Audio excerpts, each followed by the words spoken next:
আমরা চারজনকে মানে নোটিশ করি একটু সন্দেহভাজনক তাদের গতিবিধি।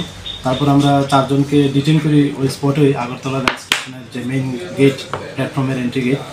তো তাদেরকে জিজ্ঞাসাবাদ করে প্রথমে জানতে পারলাম যে তারা রোহিঙ্গা এবং তারা প্রায় 8 বছর আগেই মানে ওয়েস্ট বেঙ্গল বনপুল একটা বর্ডার আছে তাদের কথা আর কি, তারা বাংলাদেশ থেকে হায়দ্রাবাদে গিয়েছিলেন।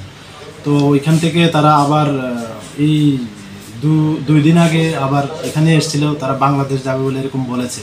তো এখানে যেহেতু আমাদের পুলিশ প্রশাসনের প্লাস এখন তো ইলেকশনের মরশুম, তো খুব দরকার পড়ে তারা আবার রিটার্ন যেতে চেয়েছিল আজকে, যতটুকু তাদের সঙ্গে কথা বলে জানলাম আর কি।